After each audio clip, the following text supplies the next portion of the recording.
Hello, everyone. Rurikhan here, coming at you with another edition of the Third Fleet Podcast. This is the 42nd episode. My voice is going to sound a little bit weird because I'm still very much sick. My throat is completely killing me, but we're still going to go ahead and do the podcast. I actually am running on about 3 hours of sleep as well, which is friggin' fantastic. I spent yesterday all day messing around in my new computer, but I'm here, obviously, with the man, the myth, the legend. How you doing, Gaijin Hunter? Sir, I'm so happy to be talking to you.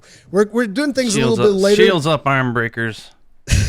Wait, I want to know, why did you change your intro because I mentioned that? Because now you're saying hi, everyone, instead of saying shields up, even I can't say it. Shields up, iron breakers. So even I bet it sounds like arm breakers when I say it. Yeah, I'm American. We half-ass everything anyways. So you don't hear your camera. Your camera already lost sync, by the way. Jesus. This doesn't affect you guys, but it's like we do have a camera set up so that we can see each other while we're talking on the podcast. But the whole thing about me swapping the intro is because I initially and you know what's a very interesting thing? The very first video where I ever used the intro, Shields Up, Iron Breakers. You know what game that video was on? What game that intro was? No. It was actually Soul Sacrifice. The very first time I used the expression, wow. Shields Up. We're coming full circle now. Yeah. But no. If that is not the most Avalon thing I've ever heard. But it's like the reasoning behind it is partly because it wasn't because of what you said. But I have been hearing a lot of people that genuinely think that I'm saying arm breakers, and it bothers me. That's what I thought. That's what I thought. Yeah. And it shows up on the CCs on YouTube as well, on the subtitles and stuff. Yeah, and but the thing is annoying. I was curious about this, and I self-recorded myself saying "Shields Up, Iron Breakers," and I listened to it, and I realized it sounds like arm breakers to me as well. It does. When I say it. Yeah. It's just a really weird word. It's just one of those things, especially if you talk fast. You have to slow down. You be able to shields up, iron breakers. You have to really enunciate it, and that's so unnatural. Even if you shields up, iron breakers. I cannot tell you how many times I would be recording a video, and I will actually stop the recording because I feel like the way that I said iron breakers doesn't feel right. I have to say it again, and it's just a tough word. It is a tough word to say, and most people don't even know what an iron breaker is, but that was kind of part of the fun, so that people would ask, well, what's an iron breaker? It's iron breaker is a dwarven unit in Warhammer, and they used to be very tanky before Warhammer went ahead and went all money hungry, and they were just nerfed every unit. You want to know why? You know what Warhammer is? Warhammer Fantasy Battles? Just a very quick thing here. Warhammer Fantasy Battles is a tabletop game where basically you buy miniatures, you paint them, and then you field them against somebody else's miniatures. And it's really fun. I used to love playing this game. But what the Games Workshop did, who are the people behind Warhammer, was they were like, we need to sell more of these miniatures. So they made miniatures across the game, just cost less points and be weaker, so that you'd have to buy more. And it's it's already really unwieldy for some armies to have these things where you would put 20 units, then you would drag them across the table. This is one of the reasons why 40K is more popular, Warhammer 40K, the futuristic one. It's because it's a lot easier to just field your units on the field and get ready to play. It will take you about an hour, on a 2,000 points game. It'll take you about an hour just to place your units down in the table. Oh my good gosh. So it is completely insane, right? And this is why chess is the gentleman's game. Yeah. It sounds barbaric. But it's I used to have all of my units all ready to go for tournaments and stuff with my 20 unit setup, and basically with the changes that they did to the rule set, it's now you're supposed to be fielding units of 40 instead of 20. And I was like, how about I just don't play the game then? Thanks. It's yeah, I'm not doing that. That sounds like a no thank you. It was straight up one of the greediest things I'd ever seen. And I was like, no, I'm just not going to play your game then. Thanks. Yeah, whatever. But yeah, that's what iron breakers are. We need more interaction for the algorithm. So let us know down in the comments below what you think about his intro. What's your new one? Yeah. Hey everyone. This is something that I just used before that, which is hello everyone. Like that's it. It's just like super simple. Hello everyone. It's so neutral. It's also, it doesn't alienate people because like someone new comes into a video that shields up Iron Breaker, like what? Whoa, this is niche. This is some weird stuff. But it's like, I still would prefer to use that, but it's just that word and it gets translated to arm breakers and it doesn't make any sense. Because like at least if people understood that I'm saying iron breakers, they might Google it and understand what it is, but they'll read arm breakers. They're like, some people are like, oh, we just imagined that you keep your shield up until your arm breaks. It's like, no, that's not it. I thought it was like one of those things where you like, like someone steals from the market and you put their hand on the table and you smash it with a hammer and you like break their hand. I was like, man, it's brutal. Arm breakers. We don't mess around. But that's what happened there. Yesterday, I did a live stream, which is now unlisted because the quality of that live stream was just completely terrible. It was mostly just, I wanted to be doing. I saw the very first, 10 minutes, and I donated twice, I think, because I might have your missed one the first time. I'm very sorry. It was very hard. It was really funny. I was feeling really trolly yesterday. Yeah. Especially, I feel that over the last, how long is it? 42 episodes plus change. Like, we've been friends now for almost like a year. Yeah, we're coming up on a year. Yeah, and I feel that we're becoming closer and closer friends throughout the year. And as a very bad side effect of that, I like to trash talk and pick on playfully my friends. That is awesome. My trash talking of you in a loveful way is becoming more. I'm becoming more of a troll to you. Yeah, but it's so, I hope you realize it comes from the heart. I feel like that is a lost art nowadays because people just like take everything so seriously. Like I also love like poking fun at Super Rat because I know that he takes it in a really funny way. So we have these back and forths on Twitter, and people sometimes might even think that we're feuding.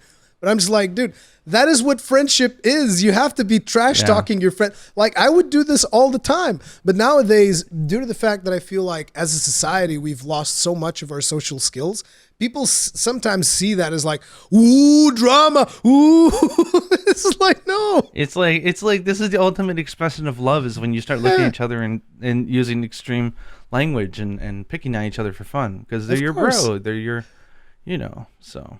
Well, that's good that you understand it. I think most people get it and they find it funny. They're like, "Uh-oh, guy just here to troll Ruri tonight." But I got to get a clip of it. I got you to do nya and do like the nya pose from Rise. I think there was more to that animation though. It's not just a nya. That like it's a triple. I think it's a nya. Like it's a triple. Oh, okay. Yeah, but how did that go? PC building though, that's got to be hard to do because like, how are you gonna look at chat when you're trying to stop stuff from falling off the damn table? Dude, I'm very happy that I was there with chat because this was the first time that I was messing with AM4 sockets, which are different from Intel sockets, which is what I used to use before.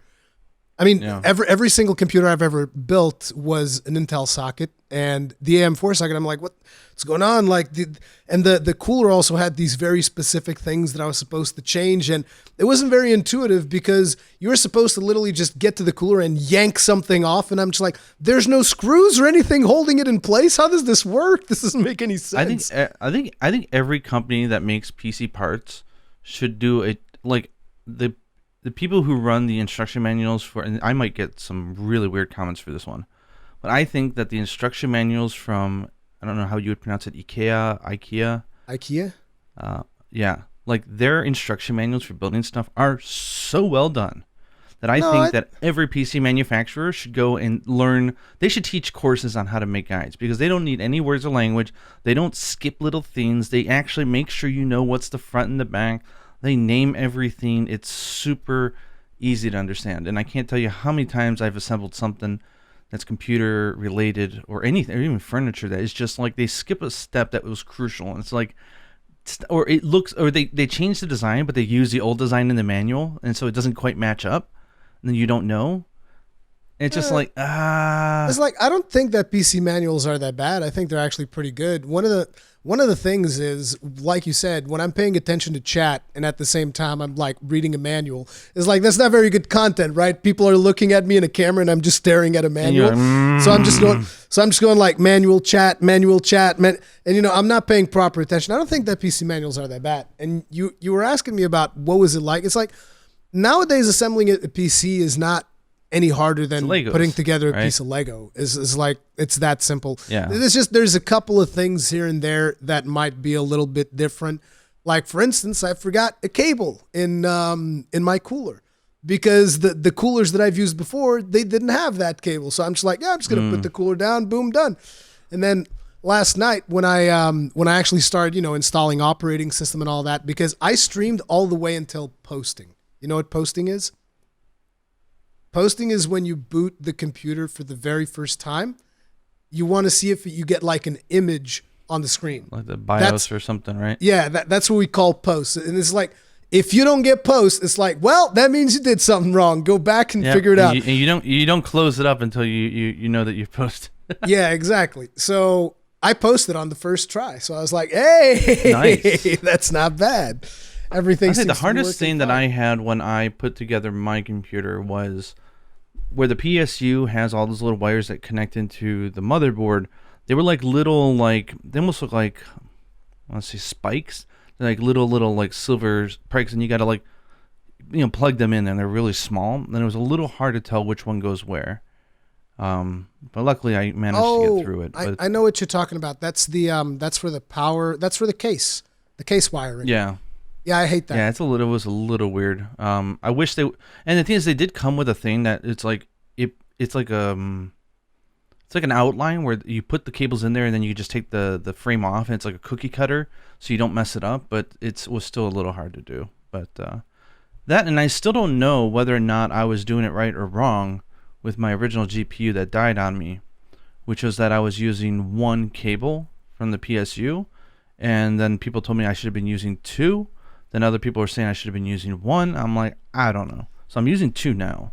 It was an 8-1, and it was coming out of it was going into 2-4 slacks or 2-4-1s or something. I don't know. So I got a different cable, and I'm just doing that. But that's one of them. That's one of the things about PC building is that it's not very standard. So it's like, depending on your case, depending on your motherboard, there's a lot of variables there, which is why you really do need to check with a lot of manuals and stuff to make sure that you're doing everything right. But that's still great. You posted on First Shot, so it's up and running, and that you're using it right now. This is a test case. I'm using it, but it's not the one that I'm recording in. But it's still it's like, I always have a PC for recording and streaming, and then another one for actual gaming and working on and all of that stuff. And so what happened was, I retired my streaming PC, my gaming PC became my streaming PC, and the new PC is now the gaming PC. While the PC that I'm using to record is not necessarily a new one, it is now new in the fact that it is now being used to record. So if there's something weird, maybe different noises that you identify, is because I haven't fine-tuned all of the noise gates and all of that stuff. I had to do all of that again. I had to import all of my OBS settings. It was quite the trip. Been doing a lot of work. I can imagine, yeah. That, and also I know, at least for the mic that I'm using a cloud lifter to boost, because this dynamic mic is well known for being very silent, and you have to pump up the gain, and you want it to be clean. So I'm using a cloud lifter, and that's really weird that if I have it too close to the preamp, it generates noise. So I got to make sure the cables and stuff are specifically far enough away from each other so that there's no interference. It's really weird. This is why I love the mic that I have. It doesn't go into a mixer at all. It's just like, nope, USB condenser, boom, done. Boom. Yeah, I was using condenser, but if I don't put pillows and mattresses all over my room, oh my god, it catches everything. Yeah, it will. I mean, sometimes it's fun if you get a condenser mic. If anyone's listening and they get one, is to put it in your ears, put it on like what do they call that? The monitor where you can hear what the mic hears, and just pump up the volume. you can actually listen to people on the other end of your house talking and doing stuff where normally you can't hear it. And you kind of feel like you are spying on people, like you're superhuman or something. It's really funny and hugely distracting. I'm just like, I can hear everything. Yeah, I don't know if that's a good or bad thing, but because these mics, the condenser mics, they pick up a lot of stuff. So yeah, you really got to. But that's why they're really good for gates. voice. If you've got a very nicely treated environment, it picks up all the different flavors of the voice, which is why it's used for voiceover. But I would say if someone's beginning YouTube and they're like me and they don't have the best soundproofing for the room and the best acoustics, dynamic mics are great because they tend to be quiet. They only like to pick up stuff in one range, and therefore it kind of by default it cuts back on a lot of the background noise. So something to look into if you're interested in mics. But condensers are both a good and a bad thing. They're a little too good in some regards. If your environment sucks, you can have a crappy mic, and if your environment is really good, it's gonna sound like gold. Like who would ever think I'd be giving a shout out to a YouTube channel about audio voiceover work? But Booth Junkie is one of my favorite channels to watch. Now, I don't know why this guy doesn't. It just sounds like a fantastic name for a channel, though. I know, and I don't know why Mike Delgado, I think his name is. I don't know why he doesn't have like 1 million subscribers to his channel because they're fascinating. He shows you how to make your own soundproofing. He does mic reviews. He talks about stuff, and he's just really down to earth, and it's really cool. Like why are these little shields useless, and why is that good? And it's a fun channel if you're interested in just learning a little bit about acoustics. He talks about it, but he shows he'll speak into like a Neumann like $4,000 mic, and then he'll also do a reading using like a $20 USB like Sony mic, so that you can tell the difference. And they sound fantastic, both of them. And he's like, ooh. It's about the environment is so much more important than the mic. Yeah. The mic will enhance it a little bit more, but there's diminishing returns, and he's super down to earth. It's also one of those things like with cameras where, having a good camera is good, but even the best of cameras with poor lighting is just going to get completely obliterated. So, yeah. Yeah. But it's fascinating. But yeah, Boot Junkie, it's a good name for a channel. I just realized that we talked about the PC. We didn't talk about specs. People are going to go like crazy. So very quickly go over the specs. It's a Ryzen 9 5900X for processor with I think it's 3.7 megahertz, and then for GPU I have a 6900 XT, and I got like 32 gigs of RAM, 4000 megahertz, and storage. I have 2 NVMe drives, one for the operating system, another one for games, and then 2 SSDs, two 2 terabyte SSDs for media and rendering. So. Yeah, it's got everything. Non-US prices. I'm hearing like $3,000-4,000 is what I'm hearing. Yeah. 3,600 euros. That is ooh. Yeah. Ouch. Yeah. That's a beefy setup though. That beats mine by a long shot. It's like the thing Mine's old at this point. I can't even run Windows 11 on the damn thing. I realized that my CPU is too old apparently. I'm like, well, I'm not.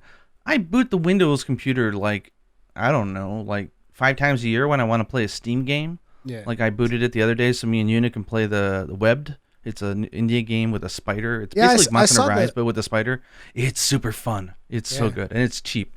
Like everyone should go play it. But like, that's it. So it's like, do I really care to upgrade to Windows 11? But then again, I'm a tech enthusiast, so I kind of want to. Yeah.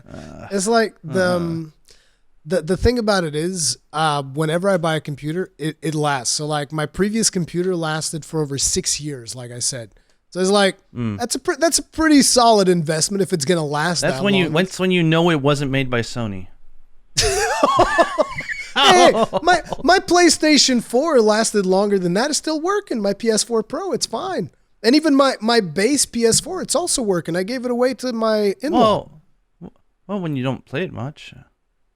No, dude. Are you? That's where I played Monster Hunter World and Iceborne. Like that, you're crazy.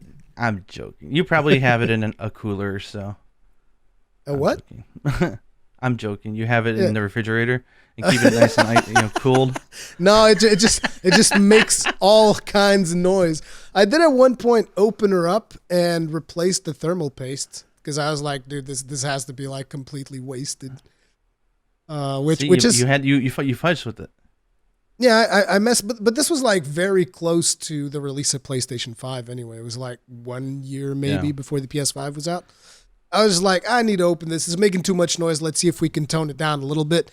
But even then, it didn't really change that much. Like I might have gained like, not technically lost. I might have lost 1 decibel. And I was like, it's like not a big deal. It still sounds so maybe their like game an machines airplane. last, but their other electronics sure don't. I don't know what I still don't know what you're talking Conspiracy about. theory. Oh, There's a conspiracy theory about the Sony curse, the timer. They call it the Sony timer, I think, where it's that they build things in a way that they're not going to last more than like 4 years. They're going to break because they want you to buy the next one. But the thing is that actually applies to everything now in the industries. yeah. Like things are, and it's not necessarily malicious. I don't think they're building them to break. They're just not building them To last.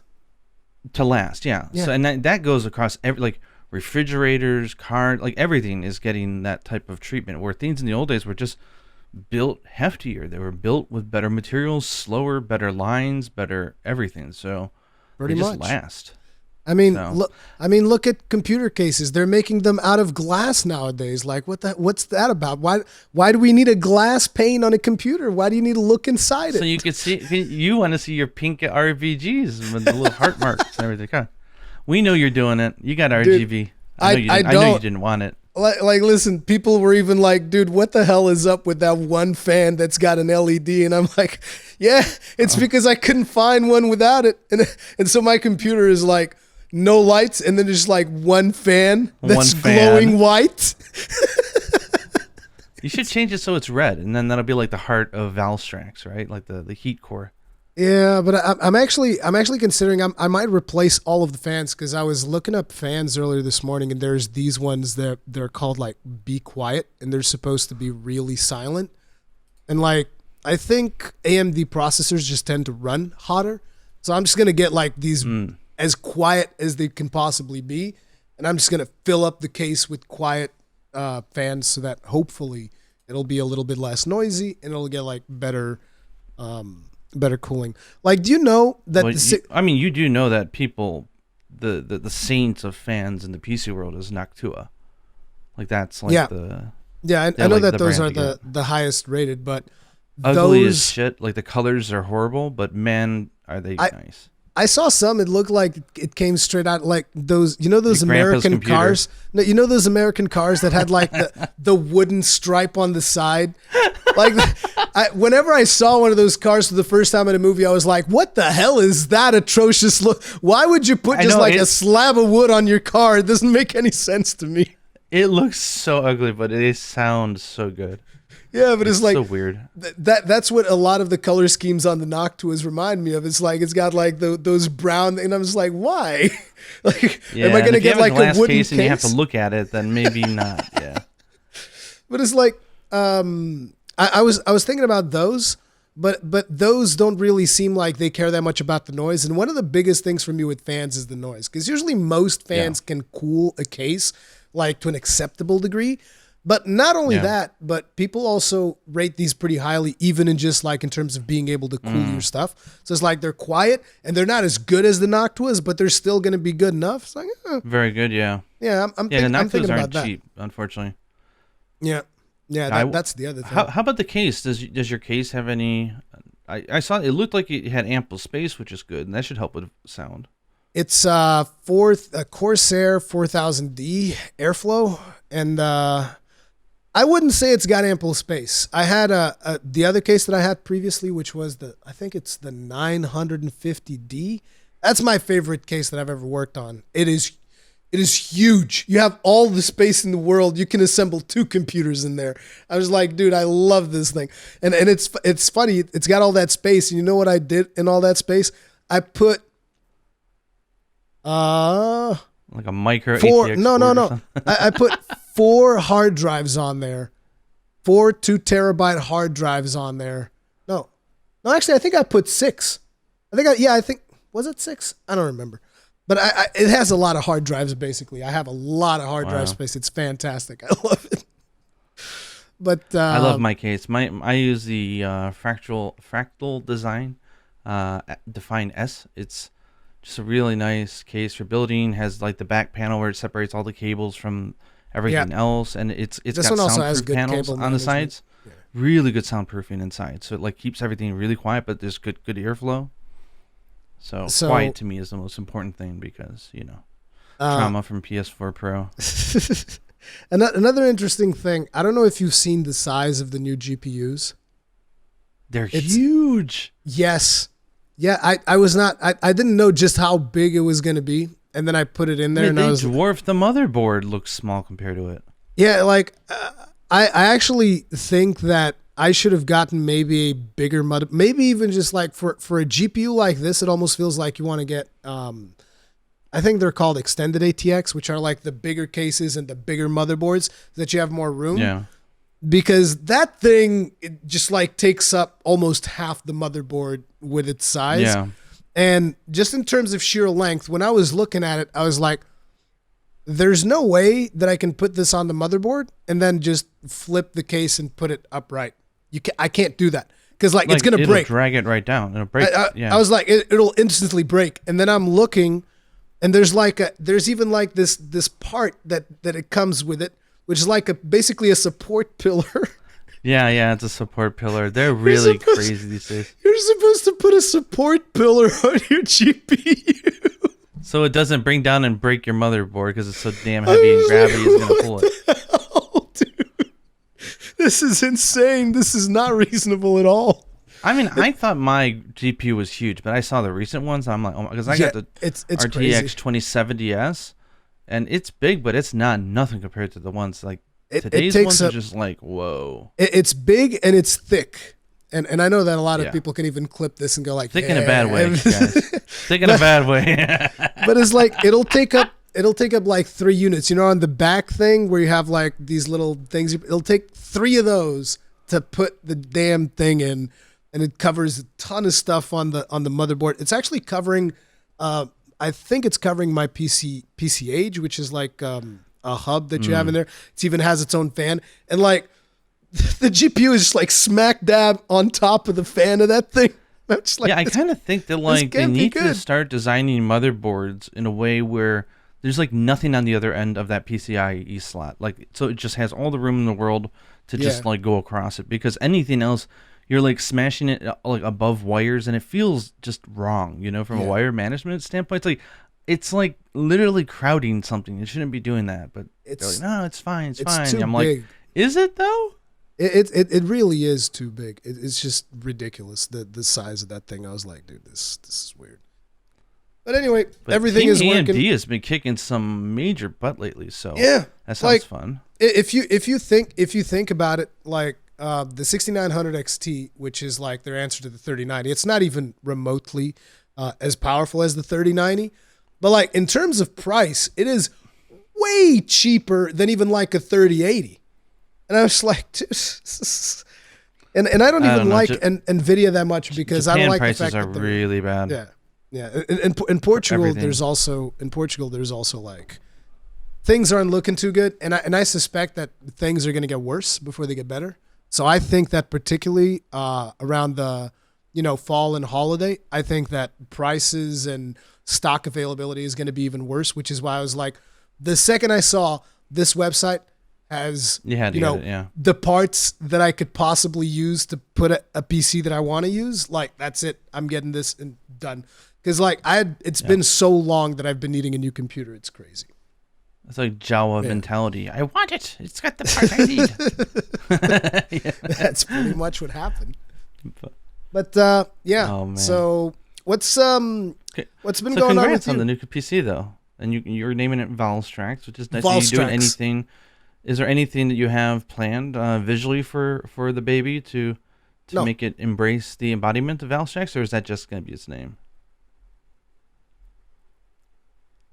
No, I'm like I said, I'm not a visual guy when it comes to building computers. Like I don't like RGB LED strips and all of this other stuff. To me, a computer is something that is just supposed to be functional, and I don't need like, to give you an idea. It's like there's a monitor right here, and then behind that monitor is where the computer is. Like I can see a thin red light coming out of it. I don't care how beautiful that computer is on the inside. I do like having good cable management, but that's pretty much where it ends. Yes. That's making the computer beautiful to me ends with trying to get as good cable management as you possibly can.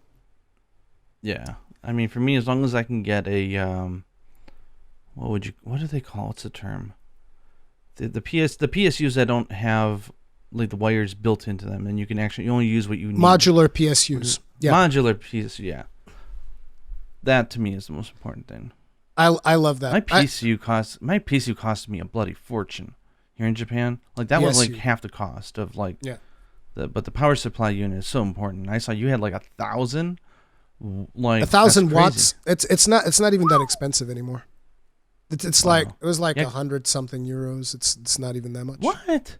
Yeah. Yeah, I got the Corsair 650X gold. Good God. And that costed me, I want to say it cost me 200. That's crazy. Yeah. Yeah, but it's like, it's PSUs are also important because you want to make sure that if something happens, stuff's not going to explode. Yeah.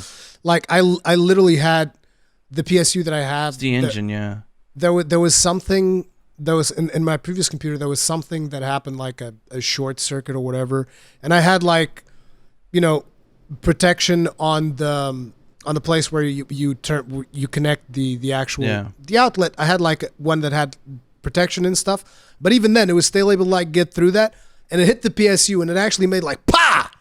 The PSU it didn't explode, but like you heard something pop from inside the PSU, and because of the fact that I had a good PSU, no other damage happened to the computer. Nothing. Oh, that's great. Yeah. So if you guys are going to build a good computer, try not to skimp on the PSU. Yeah, don't skip on the PSU. Try and upgrade it later if you can't get a really good one. I think the standard ratings on those are actually quite important because energy efficiency and just safety. So that's what's going to give your PC longevity, I think. That and just good airflow. But what's been going on with you though? Because it's just been like PC talk since the start of the podcast. I know. I went into your live chat looking for, who was it? Kegrin. I was like, where is he? I got some beef with that guy. I gotta yell at him. Took my life away. Made me an addict. He watches the podcast every single time, so you can just take it out on him here. It's like someone giving you a drug and saying, "Here, just try it once," and then you try it, and all of a sudden you're addicted. It's all I can think about right now is soul sacrifice. Oh my God, dude! Well, not everything to me now is now increments of time I could be playing soul sacrifice. My life is now how many times have soul you sacrifice, prestiged? and the times that I'm not playing it. I think I've only prestiged like 4 or 5 because I'm gonna start prestiging crazy. Like I was timing out. I can now prestige in 40 minutes flat. I found a way to do it. So Jesus. I'm going to prestige my blood all the way up to 10 first. And then I'm there's so many things I want to do in that game that I can easily see the next 500 hours. And that's the problem. I don't know where to start because like I'm so far in the game. I'm like, what do I do? I could just call it a day because I've hunted everything, but I don't want to, right? I want to complete the encyclopedia. I want to get the halo above my head. And right now I'm on intelligence 65. And I'm like, I haven't even tried to really collect a bunch. But I'm like, okay, well, if I want to collect a bunch, I have to do all 3 factions. And I'm not looking forward to doing Avalon, but it's an excuse to go through the game and just kill everything. So it's like, well, do I want to start doing that now, or do I just want to play cleanup and finish all the quests as I am now, and then, focus on prestiging and sort of finish off one faction, then move on to the next? And so I kind of decided after playing Grim for a while, I want to prestige and get myself good with Sanctuary. So I'm going to go through. The game. Oh, I can tell you right now, the desire sensor exists in that game. Oh, yeah. So hardcore. Oh, my God. She is there. Because I was hunting Hansel and Gretel. I know that sounds hilarious to people who are not used to this game. I don't know what's the English name for them, but there's Hansel, a different name. Is there? Yes. I don't know what the name is. SOBs. But Hansel and Gretel, like, they're not a hard fight, but it's a funny one. But you kill them, and I'm looking for the plus plus plus. Like when you save a monster at the end of the battle, you can get their spirit. If you decide to sacrifice them, you get their soul. Or you could be like you and Grim, and it's random. Yeah. The thing is in order to get the good armor, so to say, in the game, I just call the sigils armor because that's basically what it is. Yeah. In order to unlock the best armor skills that give you the most buffs, they'll tell you, okay, you need Hansel and Gretel plus. You need 3 of those. Hansel and Gretel plus plus, you want 2 of those. And you got to have 1 Hansel and Gretel plus plus plus. That's like your rare material. It's probably like a, 5% drop rate, probably. I don't know. Like that, there's no published figures for that kind of stuff. There are some ways to influence, and there's some items that try to increase the odds of getting it and so forth, but nothing's a guarantee. So it took me 22 Hansel and Gretels to get the plus plus plus that I needed, and then all I need now is just 1 more plus, and I kid you not, 11 in a row I got plus plus plus. 11 in a row the other morning. I was like, will you stop giving me these? Because you only ever need 1. You don't, like, the game's smart enough to know that if you unlock it once, that's good, and it counts across all the different possible skills you can get. So it's like, oh my gosh. But I finally got it. I was happy. So I got my, Spear level 7. So that's like 110% boost or something. And then I'm going to start working on Lance level 6. So I can pair those 2 together. And I also have my Heart Sigil. But, yeah, I'm playing a crap load of Soul Sacrifice. I love the game to death. If I had the money, and if I had no other invested interest in other things that I'm doing, I swear to God, I would go to Sony and say, look, how much would it cost to buy the IP? A license to the IP just for a remaster remake? Like, it doesn't have to be reciprocal. You can keep all sales for the original. I don't care. Just want the license to make a remaster or a sequel, one of the 2. And then you'd go give it to the. And then I would go to the guy. Then I would go to the director who went freelance last year and say, "Would you be interested if I could raise this amount of money? Would you be interested?" Then I would go to Marvelous HUL and say, "Hey, and to ask, I want a budget. I want to know how you're going to do it because I know how to read development budgets and say." I want to know, like, are you interested? What would you do? Blah, blah, blah. If not, I'll go to a porting studio, and I'll be like, okay, we're not doing a sequel. We're doing a remake. Would you be interested? How much? Buff it up by 40% because development works like that. Then I go kickstart it, and I'd be like the publisher. I'd find a publisher, and we got to get Blue Point. The guys who made the Demon Souls and Shadow of the Colossus. They are so good. Dude, imagine Blue Point remastering Soul Sacrifice. God. Oh, yes, man. Yes. Because the game ages well, it'd be perfect. Yes, it does. And the only thing I would ask for, like, there's a few things. If I was like the lead behind it, that I would ask them to add. Like, I would want them to narrate the stories in the book. So when you read about the actual monsters, no. having Listen, the narration for that would be amazing. Here's what we could do. Libram, I want him to narrate it. No, dude. We could get the community to narrate it. Well, that too, but they're not professionals. Hey, you're trying to say I'm not a professional? Hey, you know what I mean? I would love to hear Libram or somebody narrate it, and then, and there'd be a few little quality of life things, but overall, like, that'd be like so good. That'd be like a third of the budget just for narration due to the amount of stories there are in there. Yeah. Or maybe I'll just study over the time it takes to do it, and I'll do the narration myself. I don't know. Learn how to do it really well. But I don't know. I seriously would. I would, if I had that amount of energy and time and money and no other interest, I would do it. I would literally, in earnest, go out to get the license to remake it. That's how much. That's how much I like it. It's like, look, I've been to the point now that drum. it is a contender. It is contending now for my game of the year 2021, and that is against Rise and Stories 2, which are freaking believable. Holy crap! And it's a game that's 7.5 years old. Oh my God! I've spent about as much money now on Soul Sacrifice stuff as I have on Monster Hunter stuff. Dude, well, maybe not as much, but they didn't have a lot of materials and merchandise. But I bought I bought the figure for $130. I bought the art book for another $50. I found some other stuff that I bought, which is coming in, which is kind of fun, and I still am eyeing that limited edition original Vita, but I know that OLED technology was not as good as it is now. No. So it's like, it's much better. It's much better than the LCD one that you have. It's a market, because like I remember playing my Vita, and then like whenever you were at events, they had the new Vita there. So like E3, Gamescom, stuff like that. Yeah, it's really light, slim ones. Yeah. And I would pick up the new Vita, and I was like, wow, this is ass. Like, what? Like, you guys downgraded the Vita so hard. Like, I don't understand. It's someone's selling it for $300, and it's practically unused. They have like a practically unused version. It's not in worth the box. It's not. It's not worth that much. No, it's not. Maybe if it was like $100, I would pay it, but like that's about it. It's like the thing is, this is the reason why when a lot of people were like memeing on the Switch having an OLED screen, I was like, yeah, you guys are memeing. You guys are memeing because maybe you never touched a Vita with an OLED, which again, like you said, that was not even that great of an OLED, and it's still an amazing screen. Like the original Vita screen is amazing, make no mistake. And so it's like that's why when I heard about the OLED Switch, I found a way now to bring us back to Monster Hunter, which is amazing.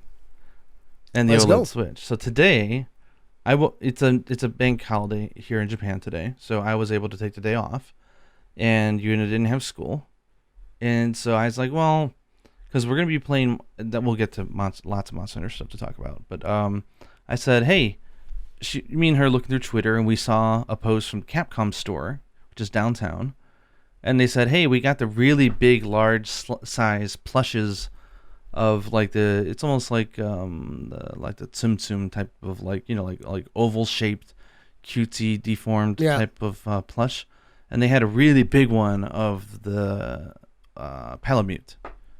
It's very cute, and they said it's a limited, only 100, and it starts on sale at noon, and I'm looking, it's 12:30. I'm like, you want to go get one?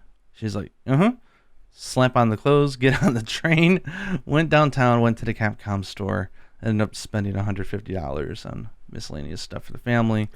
But it's kind of nice because like I got like one of those like Japanese things where you hang down, and it's got like little objects on a string, and it's really festive, and it's got all this cute, very Japanese simple stuff from Monster Hunter Rise.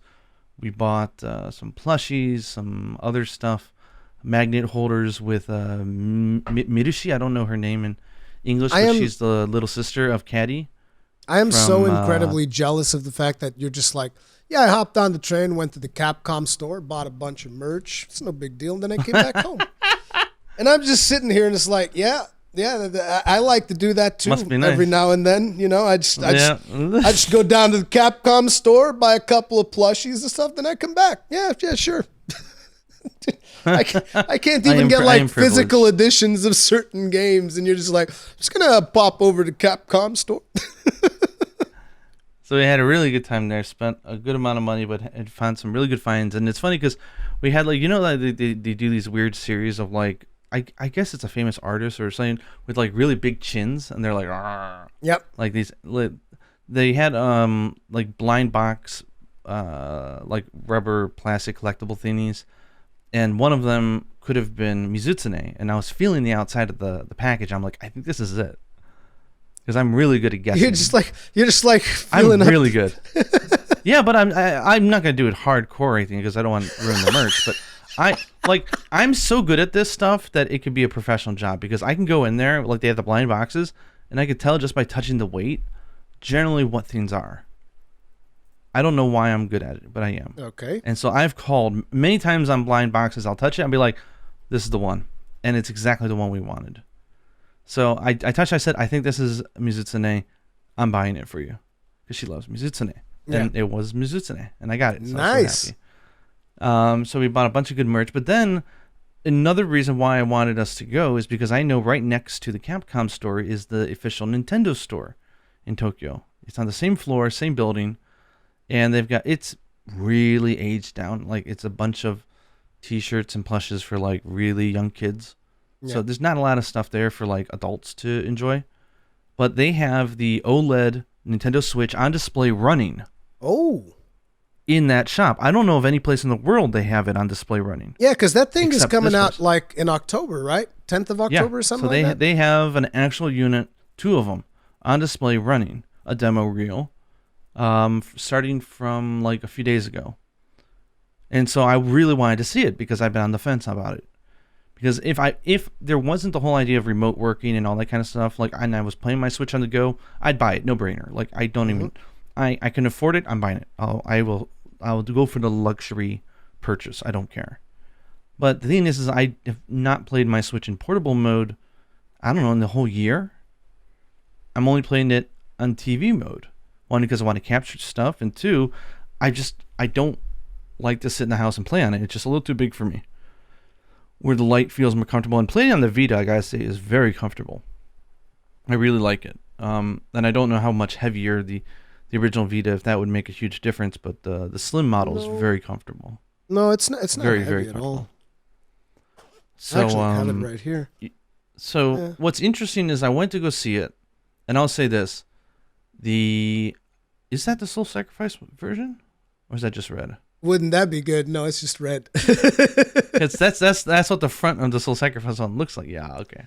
Yeah, when I because I got this one from like I'm a fiend. Katsu. You got me. I'm like Soul Sacrifice. It's like when I got mine from Katsukiti, I was like, well, I'm not just gonna buy another black one, because in Portugal you can only get the black one. There's no colors. There's no colors whatsoever. So I was like, well, I'm going to get one that, when people see my Vita, they're going to be like, where the hell did you get that? Like, because you can't buy those. I love my white Vita. My white Vita I like a lot. Yeah. The white color is very pretty. So I was like, yeah, give me the red one. Although I'll be honest, I don't actually like that red color very much because it's a red that's very close to magenta. And like, because I've worked in digital printing, now I have like this eye for colors, and I can instantly tell, okay, that red is closer to a pink. This red is closer to like a Bordeaux. Yeah. Like, I just have that. And I know that red is closer to magenta that I'm comfortable with, but it's still a pretty decent color. So I'm like, okay, that's fine. Not to mention that thing was expensive as hell. It's not like I'm going to send it back. Yeah. So the interesting, so I saw the Switch, and I got to say, it looks really pretty. Like the really white one, pretty. Like it's got the white docking station as well, right? Yeah. Yes, there's something about the tone of white they're using. It looks so chic and so pretty, like it's beautiful. So if you are a new potential Switch owner, this is the one to get, in my opinion. Yeah. Because it looks gorgeous.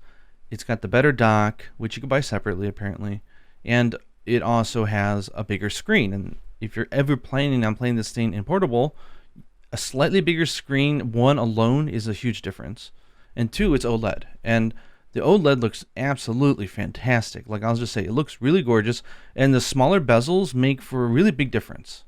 Like, when you see it connected, like in portable, you're like, wow, that feels like a substantial upgrade. Like, even though it isn't. It's just like, it's a visual thing. Yeah. But it's not like an actual... If they had changed the CPU a little bit to tweak it to allow the games to run smoother, man, I would line up for a week for it. But the thing is they didn't. But it's a beautiful form factor, and the screen looks gorgeous. But then I'm just like, I never played the Switch in portable mode. 1, because I don't like the Joy-Cons at all. 2, they drift like I've been having drift problems myself. Hell, my Pro controllers, I'm pissed off at. I told you.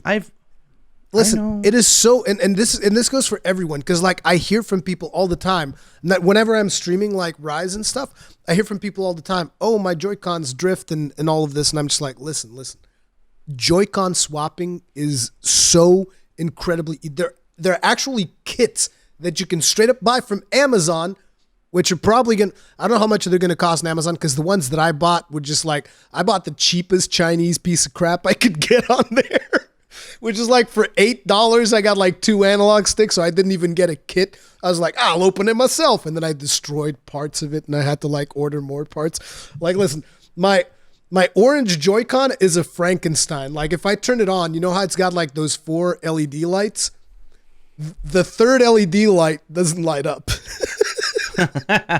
Like that thing, but doesn't matter, right? At the end of the day, it's like it doesn't. Are you looking at LED lights? No, I mean, but if you get the kit though, they give you like the proper tools to actually remove stuff and whatnot. Because I was using like the same tweezers that my wife would use like to do her eyebrows and stuff, which is maybe not the best. So like if you get one of those kits, it's super easy to take apart, take the things down, replace you shouldn't have to do it. Don't get me wrong. You shouldn't have to do it, but it is so easy. Like it'll take you maybe like 30 minutes if you're reasonably handy. If you're not reasonably handy, it might take you like an hour, but you replace it and boom, done. And it's like expensive. So yeah.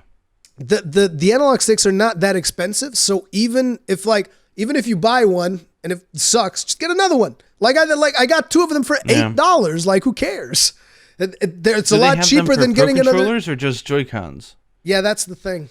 I don't think that's the thing. I haven't looked for pro controllers. That's the problem. My problem is I don't like the Joy-Cons. I don't like the clickiness of the buttons. I don't like the clickiness at all. I have a problem with this as well, because this was actually donated to me. I really appreciate it. I can't remember, it was Sir Swanky Pants who donated this to me. So because I said like, dude, that Magnum Owl controller looks amazing, and so I was hoping, because I had the other version of this, like the default Switch Pro, right? And I had a problem with it, and people kept telling me, no, my Switch Pro is flawless. There's no issues with it. And I was like, okay, so maybe I just had a bad unit, whatever. And so I got this one, which I thought maybe these ones are like even more recent or something like that. But no, it has all the same problems. Like the R1 doesn't always detect. You have to like smash it in there to actually get it to work. And not just that, the D-pad, sometimes you'll press down and it'll go like left or right. It just like starts going all over the place. Yeah, it's weird. And then those aren't even the worst things, because I'm like, dude, okay, listen, I can even live with those things. That's fine, whatever. But when it drifts, man. I don't have a drift. You know what I have? It's when you move the controller like up and then you let go and your character 180s. Oh, good gosh. This happens to me in Monster Hunter Rise literally all the time. Oh. So, and particularly, and you imagine, I'm a Gunlance player. I need to be facing the monster. It's not like I can I'm just going to dodge because my character decided to face backwards. There are so many times where I'm trying to do precision poking, and suddenly my character does a 180 and pokes backwards. And people, I'm sure that anyone who's watched my stream has seen this. They might be wondering, what the hell is he doing? It's like it's the controller, the Switch Pro. Yeah, Nintendo deserves all the flaming anger that they're getting for the quality control on the controllers, because they're bad. They are. And if you're lucky and you've never had problems, that's awesome. But unfortunately, more than just a few are having issues. So that's been a kind of a point of frustration to me. So like if they, at least I just don't like playing with the Joy-Cons. I really enjoy the Pro Controller. I like the feel of it. Yeah. The soft plastic. So your Pro Controller drifts? No. Well, I'm on my 6th one now and it works. Oh my God. So Yuna's also had a drift. I had to rebuy hers, and then it drifted. I had to buy another one. So we're on our 6th Pro Controller, which for you guys, they cost like $70 here. Yeah. So that's like... And here like it's $80 in controllers. And here it's €80. That's almost like $100 for a Pro controller, which is completely unreasonable.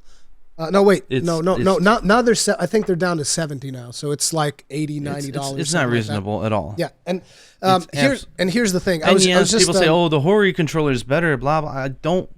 Yeah, I like their controller. I like the form factor. Why can't I just get one that and not just that break? Because like you get like the Ruri ones, and then it might be like, okay, so this Ruri one doesn't have like the motion stuff, or maybe it doesn't have the HD rumble, or it doesn't have. It's like, no, I like those things.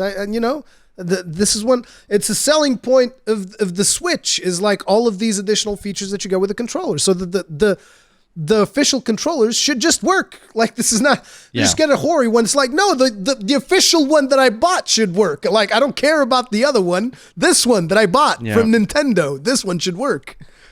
But, they're going to be doing lottery sales here for it because the lot size is so limited. So it's like, do I want to get myself stressed out because I want this unit? No. I said, if I was playing this thing on the train going to work, absolutely. I would go through the stress of trying to get it. But the thing is, I'm not. So I think and I've spent so much money in the last 2 months to the point of like being irresponsible buying plushies for my daughter and fueling her Monster Hunter addiction. Buying soul sacrifice stuff. Let me tell you about spending money, sir.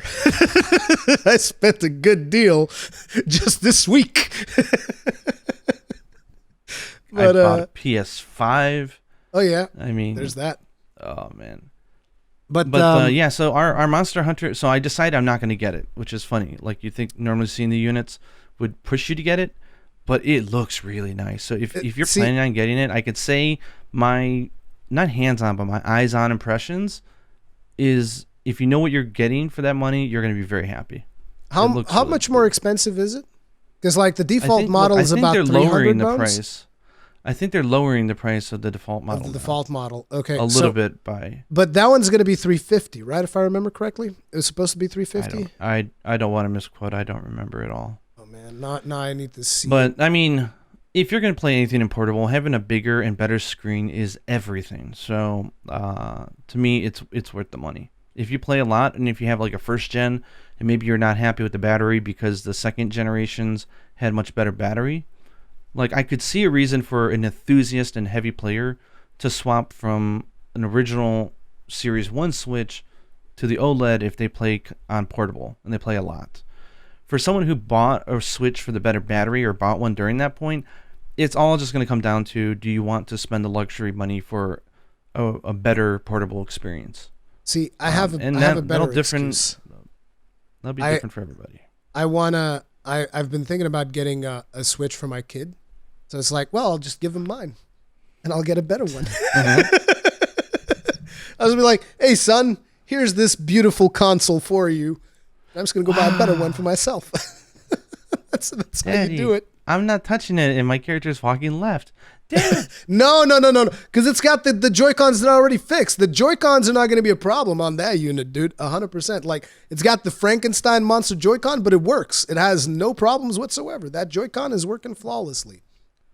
No issues. Oh, man. So I guess bringing this into Monster Hunter finally after 1 hour of talking about miscellaneous games and computers, which is fine because I think that's what this podcast is. It's a quiet period for Monster Hunter. Yeah, so. And it's like, I think the idea, at least for me, it's always been like, it's a podcast with two people that are tremendously passionate about Monster Hunter. And whenever there's Monster Hunter topics to discuss, we'll discuss them. Yeah. And when there's not, we'll talk about other stuff that we're interested in. Yeah, and there is a chance that the stuff that excites us could excite you too, maybe. And a lot of people have actually been discovering soul sacrifice because of the stuff that we've been talking about. There's a Discord for it. Yeah, I joined the Discord, and there's people in there, and they're talking, and they're playing together, and they're nice, and they're social. I'm like, oh my Lord. So I joined the official Soul Sacrifice forum. I know some people are having some issues in the US where other people aren't, where if you buy the game, it's supposed to automatically have the online pass included digitally with it. But I don't know why, but this poor guy, I feel so bad for him. So he buys the game digitally. He's not able to use. I have the same problem. For some reason, Sony won't take my credit card, which is ridiculous because I tried all 4 of my credit cards. Sony Japan doesn't like any of them, and they won't tell me why. So I have to literally go on the website, use that same credit card to add digital funds into my digital wallet, and then use that on the Vita store, and it works.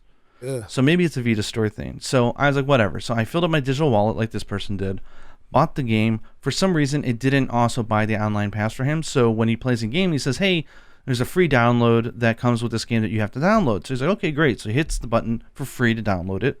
And it pops up with a blank page where it's just not showing the web view is just broken. I think and it says yes or no, and he hits yes.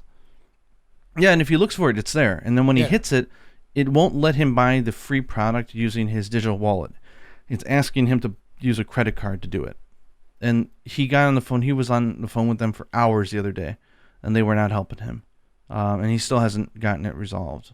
But I've heard cases of other people who bought it because of my recommendation, and they've had no problems. So I just want people to know that it could be a real risky zone if you've ever had problems with the store before. But like, there's people playing it, and that's inspiring, and it's fun, and I want to play with them. And I haven't played multiplayer yet with anybody. I want to do it first with you.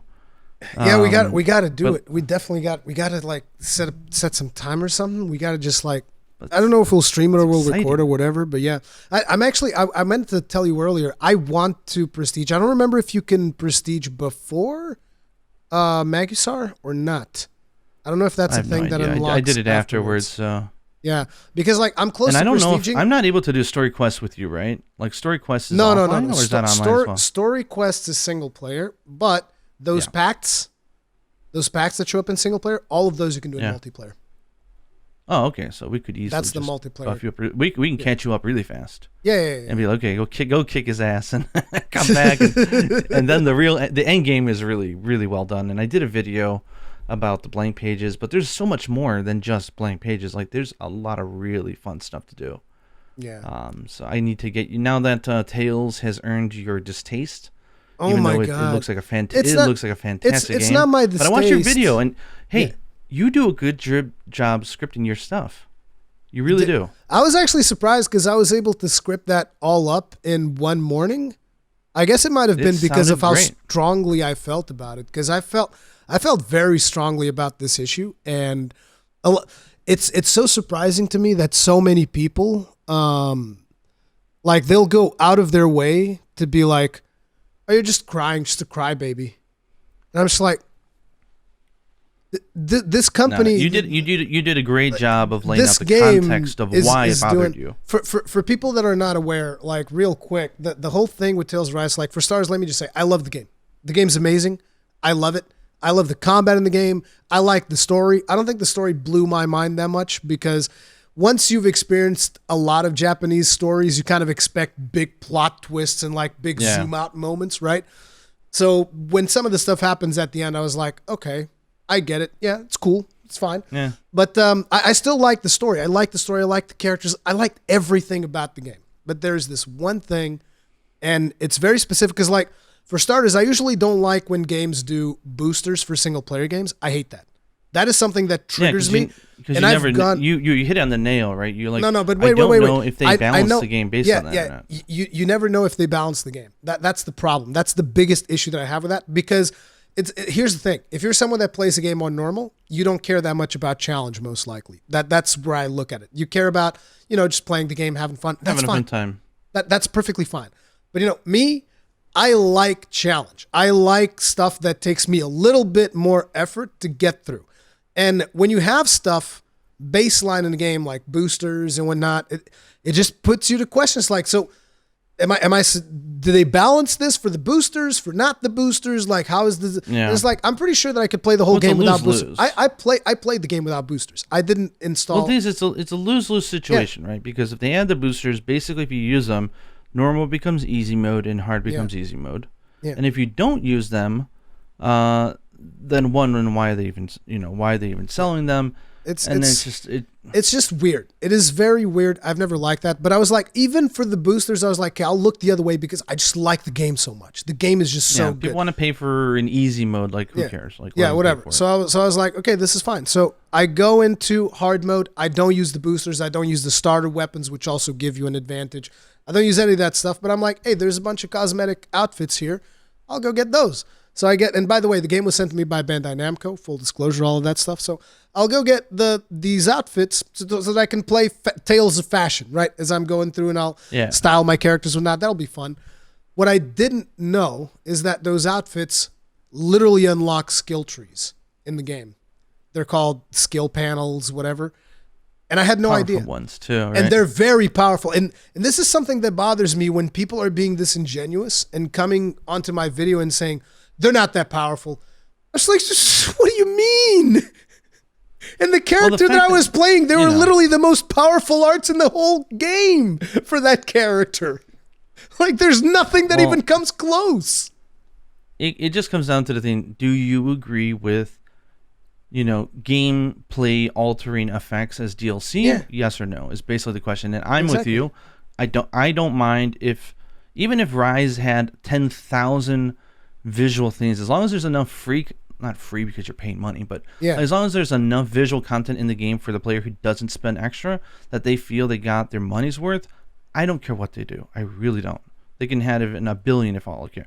But if they start having game-changing abilities, Like, I don't like that at all. To give you an idea, a comparable example to Monster Hunter Rise would be like, if you don't have this DLC and you're playing Gunlance, you can't do full burst.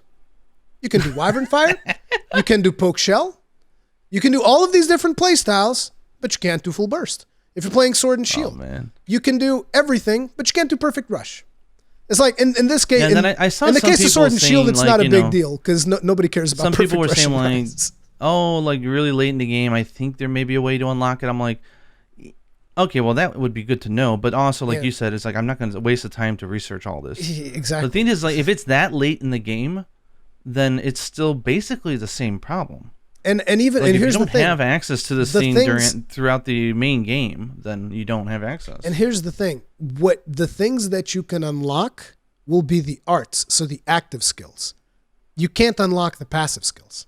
The passive skills are still, it is what it is. And that bothered me. That bothered me, and I was like, dude, it really because I was 40 to 50 hours in when I realized this, because someone in my stream told me like, oh, you can't get those skills unless you have those outfits. And I was like, no way.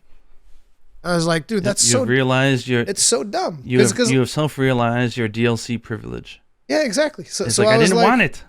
I didn't want these advantages, and now I have them. And it's like, look, I'm a father of two. I have to create content for the channel. It's not like I can just like, well, let's just go back and start the game from... No, I'm not going to do that. No. That's crazy. Like at that point, I was like, well, I guess I'll just push through and finish it. But again, I mean, I love the game. It's like running it's like training to run for a marathon. Yeah. And you find out that you were given a 200-meter head start, and you were really proud of your time. And now you're kind of like, I'm not so proud of my time anymore, and that doesn't feel good. And I totally get where you're coming from. But that was a good video, so I wanted to give you a compliment there, because I know you were unsure about how your scripted stuff works, but it was good. I think actually those types of videos you have to script though. Yeah, you do. Because if you don't script them, you can get emotional. You can start jumping subject or going back to something or talking about it too early. But you did such a good job of laying out the context of why it bothered you, because that's so important to understand why. That when you finally got to the punchline, so to say, it made total sense why it would bother you. And again, I've made sure that people understood in the video, like, I still love this game. I think the game is amazing. Would I recommend it? If this stuff bothers you, no. If this stuff doesn't bother you, definitely. Because the game is still fantastic. And it's one of those games that you can feel the passion that the developers have poured into it. You can really feel it when you're playing through the game, which is why it made it so much harder to make that video, right? Because like, I don't want to trash talk this beautiful game. But it's something that the development team probably didn't even have anything to do with. It's probably like a marketing decision from someone that they're like, yep, those things, those are going to be DLC, and they're going to have to pay for it. And it's like, why? It's just, the game didn't need that. It really didn't. Like, people were... Here's the thing. There were several people that told me in the comments, like, I bought the outfit just because I liked the game. They didn't buy the outfit for the skills. Most people that bought the outfits didn't even use the skills out of spite because they didn't want to have that advantage. It's like most people bought it just for the cosmetic. They didn't want it to have skills attached to them. Nobody wanted that. Doesn't make any sense. But yeah, that was frustrating. But some good positive talk about something that's been going on recently is that we've pretty much, me and Yuna have finished Monster Hunter Generations Ultimate. Or Double Cross, we played the Japanese version. When I say we finished, I mean that we've now hunted everything. Did we go through and unlock all the EXs and all that? No. Are we going to? Probably not. I mean, you got to realize that she only started playing Monster Hunter this year in January, so it's like you will get franchise fatigue if you overdo it. And there's certain, like, she went from Ground Zero in Monster Hunter World and Iceborne. She went from Ground Zero in Rise.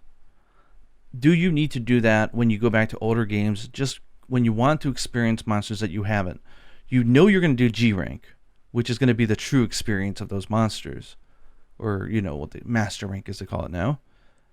So the way we've been doing it is that basically I will help carry her through low rank and high rank. How far along are you guys? And I won't do everything for her. Like, I'll sit back and watch, and I let her because she can't appreciate the differences of the harder versions of the monsters unless she fights them. So I will very carefully play a supportive role, but fast enough that we can burn through stuff at a pretty good pace. So she hasn't touched the village at all. We'll do low rank, high rank, and high rank is when we really boil down, and it's 2 people playing quests that are balanced for 4 people. So even if I have G rank gear, it's still not going to end over in just a few. It's not that easy. So we'll do the high rank, and we'll have her make 1 set. We'll farm the hell out of a monster, because you had to farm a lot more in the older games than you do in the recent ones to get a full set. And then we'll go into G rank, and around once you're on G rank, 2 people playing G rank, I don't care if you have G4 gear, it's not easy, right? You're already at a disadvantage. So generally my advice for people is to just burn through G1 using your best high rank set, and G2 is where you really boil down, you sit down, you pick a set. And I think most people would agree the most all-around good set will probably be Sedegios for G2. So she hasn't touched, and what she'll generally do is, what we did in Double Cross is, or GU, is we got through high rank, and she couldn't access G rank until she did the story. So she went ahead and just plowed through story in 1 day, which you can do, and through all the key quests, unlocked G rank, and then we went in there and we played all of G rank. She played specifically all the monsters that she has never faced before. So that was really fun. And we played the Deviants all at least once. And for one of the Deviants, which was the Restorazer, we did the entire grind. We got the longsword for it. He's got the good longsword. And he's got level 5, not level 15. It's not a crazy grind. And that was good. She understood the grind. She appreciated it. We got a great weapon. It was fun. She made some great sets, good memories. Move on. Now she wants to experience other games that she hasn't done. So now we moved down to Monster Hunter 4G. And in order to do that, I was like, well, you've got a 3DS. She's like, I do? I'm like, yeah, you have like that 2DS that I bought you years ago for Pokemon, Sun and Moon. And we looked at it. She's like, you expect me to play in this little screen? Are you crazy? And I looked at it and I'm like, yeah, that's not happening. So I was like, well, she's like, is there any way to play this on a computer? I was like, well, I don't want to do that. That's just not something I do. Yeah. So then I was like, well, look at my 3DS LL or my XL, as we call, or whatever it's called. And she looked at it. She's like, this I could do. This is a cool screen. Of course, my 3DS, I used it so much that I have 2 problems with it, or 3 problems. One, the R button, I have to really press hard. Otherwise, it won't register right away. So when I mount a monster, sometimes it'll screw me up and it'll like start eating at the gauge right away, even though I'm holding down R. The A button will sometimes register twice. So when I go to like equip an armor set, I have to keep the few sets blank because I will accidentally write over them because it'll just immediately hit accept and overwrite something. Jesus. And and so the 3DS unit, I'm not gonna buy a new one. I'll deal with it. But I was like, okay, I went ahead and bought her a new 2DS LL. So it's light. It's the same processor as the new 3DS. The 2DS is the block. LL. Isn't that? Oh no, wait. Oh right, they made they the new ones. I was even at a Nintendo event in Portugal when they showed those for the first time. Yeah. So it's the new 2DS LL. So it's the same size as the XL or whatever the original one. It's got the nice 60 frames per second for most of the time. It's a great way. So I went ahead and bought her that. That was like $100. Not bad. Probably like $90.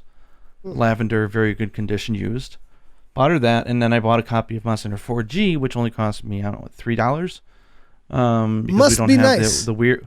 We don't have that weird collector's weird thing going on in the rest of the world. Do they sell like Western versions of game over there as well at that price, or just no? Well, they generally just don't have Western versions of the game because you can't play them usually. So, I bought 4G, and we started playing it. So she hasn't touched the village at all. Just so multiplayer. She doesn't even have the ability to make decorations yet. And we are now on the Ukanlo's quest to become G rank. Oh my god. I was gonna ask you how far you were because I'm like, damn, I want to join in because I never did G rank on 4. But it's the Japanese version. You can't play with us unless you have the Japanese version. It's region locked. Oh man, that blows. Yeah. So we did low rank, we did high rank, and then before we finished high rank, there was tons of monsters that she's never faced before. So I was very happy to see that she enjoyed Molten Tigrex, because that's like one of my favorite monsters of all time. She generally hates monsters that charge at you. I was like, oh, you're going to love white mana blows when you get to him in the story. But like, she enjoyed the hunt quite a bit, because he screams all over the place, and it's really funny. She really enjoyed Dalamadur, and she did a really great doodle. I posted on Twitter of like, just out of fresh memory after her first hunt with it, she drew a picture, and it trumps anything that I've ever done. But she had a really good time. She didn't even die, not even once. She's better than 99% of every random player I ever played in Monster Hunter 4G for Ultimate, because everyone dies at the Super Blast because they don't know to do the Superman dive. She's using longsword, right? She knows how to use the Superman dive and when to use it, and so she didn't die once. She did great. And pay attention to something, everyone, before you comment on that comment that I was asking about longsword.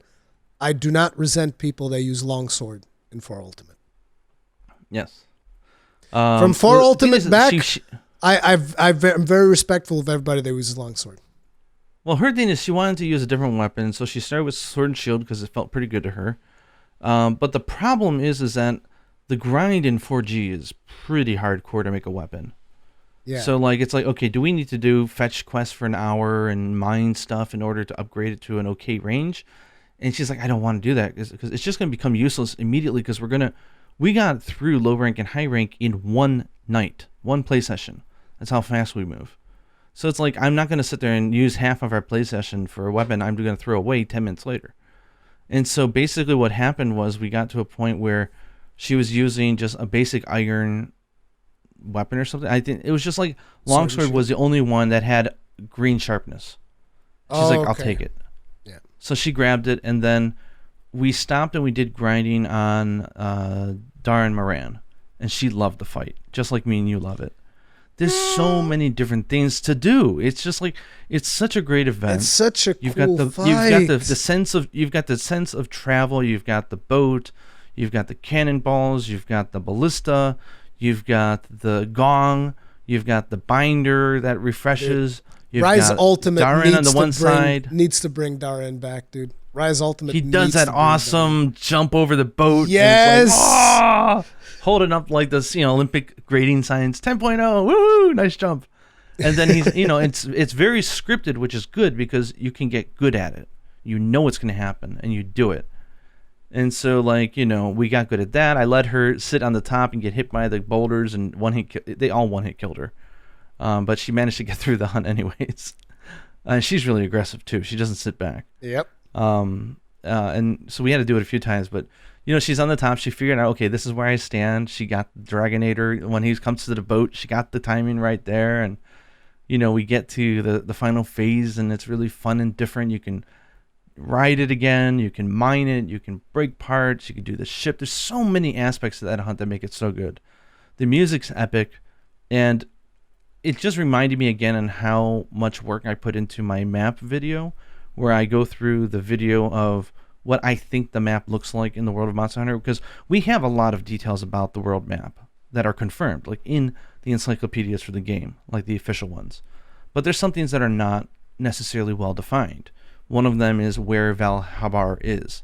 And so many people gave me so many comments on my video saying, you're wrong, you're wrong, you're wrong, you're wrong about Darren Moran not being in the Great Desert.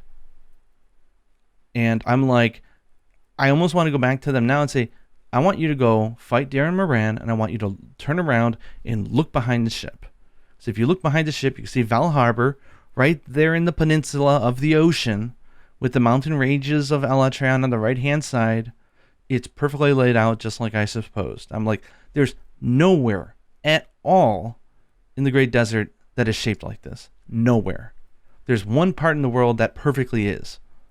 And that's exactly where I think it is. And it's right in the middle of where Poki, Kokoto, and Yukumo would be. So it is the perfect place for travelers between them. And they even said that, like Yukumo was a few days walk from there. So like we know that they don't have to travel continents to get there. And we know that the desert is more than just a few days away. So anyways, I felt vindicated again by watching that hunt. Had a great time. She made the full set. She made its longsword. We did high rank the other night, and we got through everything.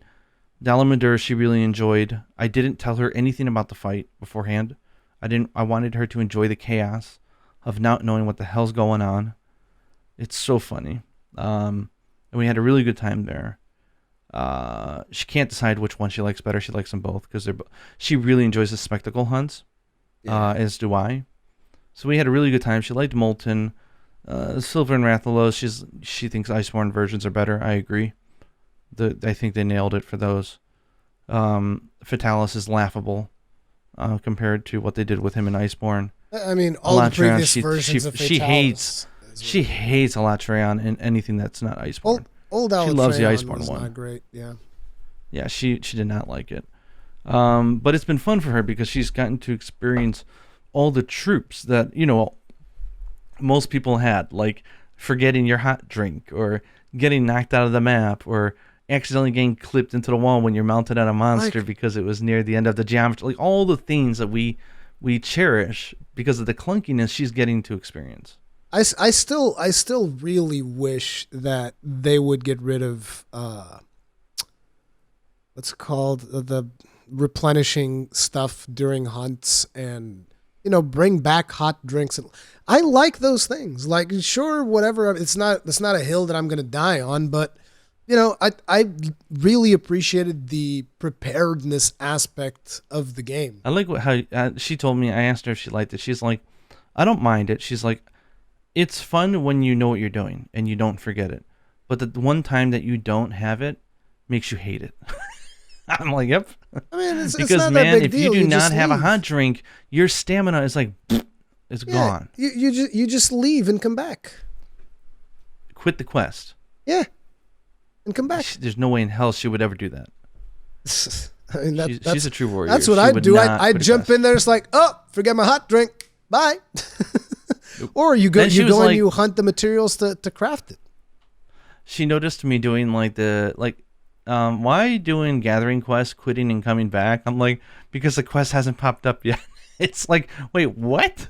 Like, yeah, they used to randomize certain quests so not everybody had it, so you'd have to like go back and she's like, that's so stupid. I'm like, I know, it's funny. Yeah. And she still can't beat me in arm wrestling because I'm really good at it. I've always been very, very good at quick pressing. I think the only time, I don't know if I ever told you about this, but I was playing with two other people that I've played with before. I don't want to say that, I don't want to mess up the names, but I was playing with them in Iceborne. We were doing Fatalis runs together. And then afterwards, I was like, hey, who wants to do a little arm wrestling tournament? You guys versus me. And they're like, what?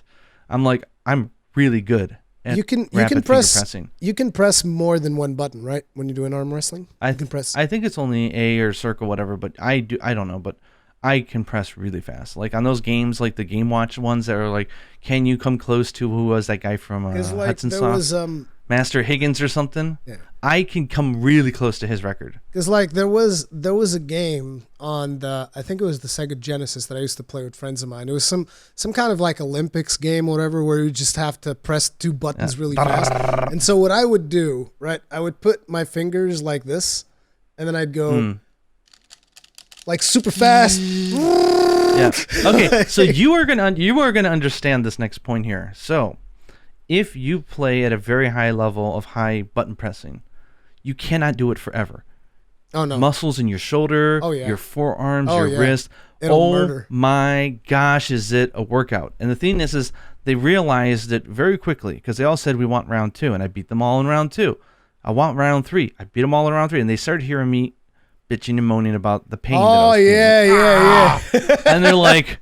And then all of a sudden he's like, "We're going again, round 4," and we're gonna wear him down. And I want to say I went. I hope I don't over blemish this because I'm not meaning to get it wrong, but I think I went 30 or so matches. Oh my god, dude! And my forearm hurt so bad the next day. It's like they wore me down through endurance, but I'm really good at it. You need to understand something. That type of repetitive stress stuff is why I usually have like a wristband here. It's because I have pain in this part of my hand and like forearm, my wrist basically. On my right hand, I have wrist pain all the time. Like it's in pain right now. All the time. Oh. And if I set it down like to move a mouse, it hurts all the time. It never stops. And it's like, this is because of playing Heroes of the Storm. And I would just like, move here, move there, really fast, clicking everything. And like that just destroyed my right wrist. It's shredded. My right. That's why I'm much more comfortable playing on controllers than mouse and keyboard nowadays. Because like, screw that. But yeah. I know. But we had a lot of fun there. And so tonight, she's already I think she already gave me the eye. Like, hey, wrap it up, man. We're doing G rank tonight. So we're gonna bust in. I said, okay, we're gonna blow through G1, and then because I think you can do G rank without doing the village in 4G. If I'm wrong, I don't know. Then I guess we're gonna be doing village tonight, or she will be. And I will watch, and if there's a real tedious quest, I'll do it, and then she'll do it, and we'll just get through it because the story is so good that I can't wait for her to experience it. But once we get into G, I think she'll be fine with whatever she has on. And it's really fun actually going back and playing the games back to back because you realize how much harder Shagaru Magara was in 4 versus Generations because you don't have the hunter arts with you. And so the constant booms all over the ground is really annoying because you can't just do absolute evasion out of it. So it's a whole other layer of appreciation for the monsters. But she's having a really good time with the longsword. And we've been playing that. And so I'm looking forward to us getting into G because there's my biggest regret from 4G, or for Ultimate, is I fell in love with I fell in love with Gog Mazios really fast. And I did that monster constantly. And everyone else was too busy doing guild quests because I hated them, but everyone else did them. I refused to use a guild quest weapon, and still to this day I won't. So it's very much kind of like Yuna loved All Mother and Rise. You loved Gog Mazios and 4G, and you just hunted him nonstop. Yeah. Exactly. So the problem is though, there's one monster I never really played a lot, and I think it may be one of my favorites if I would have given it the time to actually learn I don't know the fight. I don't know where to stand. I don't know what to do. And that is a window of excitement for me because that's a monster I don't know, which is Shah de la Madure, the fiery blasty version. Yeah, I think I faced it once or twice. That was it. I haven't. I'm like because it was. But the problem is, it was blast, right? And it was its weapons. I think were completely outshadowed by I would say arguably quite boring, especially compared to Iceborne, the Raging Brachydios. Like his weapons were much better. So like no one was doing Shah de la Madure, but I know that it's not a safe hunt. Like de la Madure is safe. It's scripted. You just need to know what to do, and then when he attacks, you know where to get out of the way. But Shah is like an actual battle. Like the terrain is hurting you. It's attacking you. Like it's a thing. I really am looking forward to doing that. So that I have lots to look forward to. And I found a copy of Tri-G for 3DS. I'm like, I know we're going to go and do this game eventually because I know I saw that on your Twitter. Did you get that for like $2.99 or whatever the hell it was? Yeah, $2. I mean, I've seen it before for $1, but I never bought it. God. Must be nice to be so spoiled for choice. I know, right? So, as I know that she really likes, was it Cadus or whatever you call it in the West? I don't know. Ciadius or whatever. I call him Ciadius. So. She thinks he's really cute. Her pictures of him are adorable. He did nothing wrong. He just had like a scratch in his horn. Poor guy. Like what is exactly? And then they blame Lagiacrus. Oh, like, Leggy's fault. How's that? Like how does that work? It's so wrong. So I know there's a lot of monster experiences, and I know she wants to fight Dire Morales. There's a lot of monster experiences that you cannot get outside of that game because of underwater, right? Like Gobble and stuff like that. Like I'm really looking forward to that. So that's going to be after we do this. But I'm making sure that we don't burn out, right? Yeah. I think this year we'll get through all of them. I think she will have done the full gauntlet of World, Iceborne, Rise, Stories 2, 4G, 3G, all in 1 year, which is ridiculous. But you know, she enjoys Soul Sacrifice. She watches me play all the time. She You're about she to reads have to all buy the stories. another Vita. No, she's not interested in playing it just because it's really fast paced. Yeah, and I think she just has other like things going on, but she likes the story a lot. People think that Monster Hunter Rise is fast. Oh my god! So it's like, it's funny because the stories are really dark and depressing, and I'm like, let's bedtime story night in the Ivanko house. Yeah. Like we're, Gaijin's talking about like mothers torturing and slaying their daughters, and it's graphically depressing, but that's story time for us. It's really good, but it just reinforces the fact of it's like you have better save this poor spirit, or I'm going to kill you. So she's very wise that when she hears me kill a monster, if she hears a little squealing, like there's a little mouse or a cat or something that I did not save, she'll look at me and say, "What are you doing? Yeah, why didn't you save it?" I'm like, "I'm sorry. I'll get him on the next round." I'm sorry. Because it's so funny because it has that beautiful line of these poor people have been through hell, and they are like literally they're put in such bad situations that you feel so bad for them. Yep. And it's like you don't blame them for. Well, they're given the ultimatum. It's like it reminds me of Saw, right? Here's the way I look at it, Gaijin. I'm putting them out of their misery. I was gonna say because think of it like this. You're going to save them. What are they going to do? They're going to go back to that life of abuse? I'm putting them out of their misery. Yeah. Boom, done. So that's what I love about the narrative loop. They wrote it in a way where they're either so damaged by that point that nothing is going to save them from repeating the same loop, so to say, of hell, or they've already lost everything, and so there's not much of an existence left for them to go back to. Or it was kind of their fault to begin with. But anyways, you feel bad for them, and it's like, okay, and magic is not a good thing in this world. Like, it will consume you and destroy you. So you could be the nice guy and say, I'm going to save you from being the monster that you are, but it's not going to erase the trauma or everything. And then you're going to take all that cursed pain and take it in yourself, and it's going to eventually kill you and make you go mad. Or you can put them out of their misery and say, look, you can't save this person. Like, they are screwed and they are in agony. The right thing for me to do is to put them down. Yeah, put them down. And then use their power that I get from them to help ease the suffering of others. To put that down is the others. Responsibility of a magician. To put more of them down. But it's like, it's never an easy decision because sometimes they do bad stuff, but you don't really blame them. Yeah, but you have to, right? So it's like, how do you heal? But when you hear the death pleas from them, like, I just want one more chance at life, or I just want to live. Please help me. Have you ever died in like, well, because you play in Japanese, but like if you play it in English and you die and you ask your AIs to resurrect you, your character goes like, I'm so afraid of dying. And that, your character actually says, I'm so afraid of dying. And then you get resurrected and he's like, I've never been so afraid.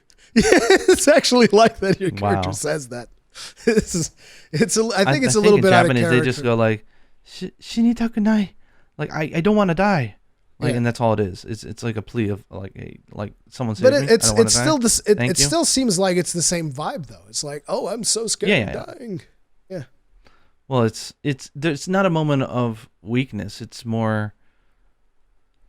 And it's not being scared of death. It's that I've got, the way that I hear it in the voice of the Japanese actors is, there's still so much I need to do.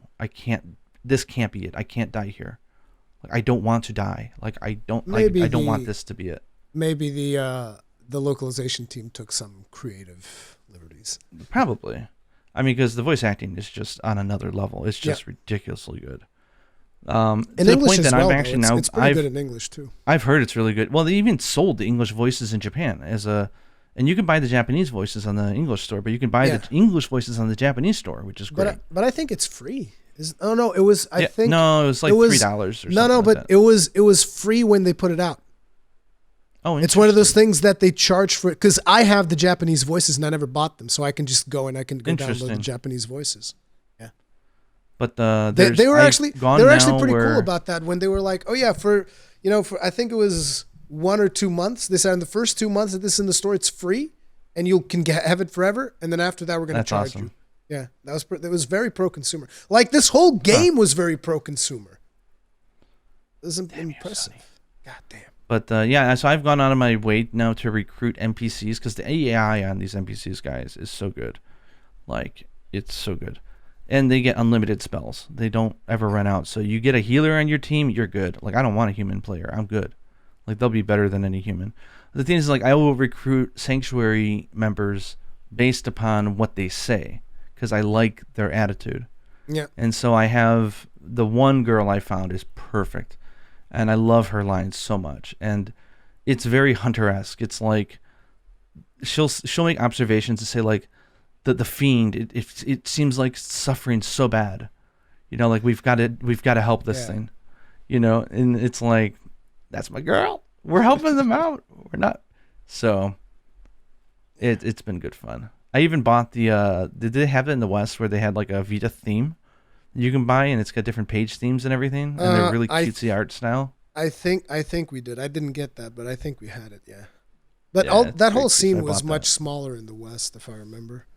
The whole themes thing. It was mostly a Jesus, I can't say Japanese thing. Yeah. Japanese, yes. It's like, I'm running on 3 hours of sleep. Cut me some slack. Yeah, but yeah, I'm still addicted, guys. But the Monster Hunter journey continues, and the reason why I'm not making videos is just because it's been crazy trying to get over the summer break wave. Obviously, try working full time, raising a daughter as a single parent, being addicted to Soul Sacrifice, and going through the entire catalog of Monster Hunter games and try to sleep at the same time. It's not easy.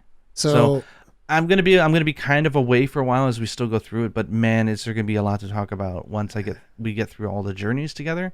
I do not think we're gonna go and do Portable Third and Portable Second, Freedom Unite. Those I think we can skip. It's pretty much just, I don't want to sound bad because it's the opposite way, but they're kind of just rehashed same experiences that she's getting right now. Yeah, I can't think of any major. The only major monsters she's gonna miss is gonna be like Yamatsukami or something, right? I think that the pinnacle of the older games is like 3U and 4G, and I know that like DOS is like its own thing that everybody. I've seen that's several a very people different game, yeah. Yeah, I've seen a lot of people in the community that they actually prefer DOS, and I think that's perfectly valid. Yeah, I would love to. I think Yuna would hate it. I would love to experience DOS, but there's no easy way it sounds to do very it cool nowadays. But there's no easy way. But she hates tedious things, and she doesn't like the small little granular details. Like, no, it's not. You can't do that. And it's like she's a modern gamer. That's not how she vibes. So she doesn't appreciate it. I like grindy, repetitious stuff, so I don't mind that aspect. So I don't know. One day, I haven't played that. So. But it's been a fun experience. So I would say the games all age very well, and they're very beautiful in their own regard. So don't give up if you're interested. Try the old games. Like, get a 3DS XL. The screen is really big. It's nice.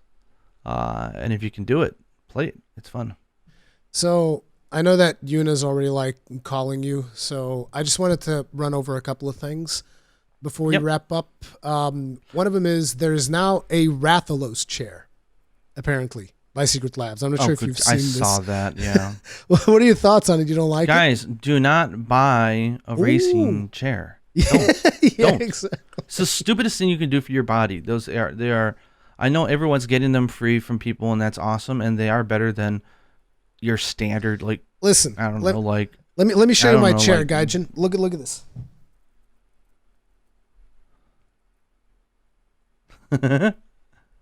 So if you haven't seen it, this is almost lawn chair level of what I'm sitting on right now. Okay, it's almost lawn chair. It's just got a little bit of padding on it, pretty much. It's probably more ergonomic than the racing ones, to be honest. Yeah, I need to get a good office chair. What they need to do, we need Monster Hunter to collaborate with Herman Miller. Yeah, we need ergonomic chairs with Monster Hunter branding. I would be all over that stuff. Are you kidding me?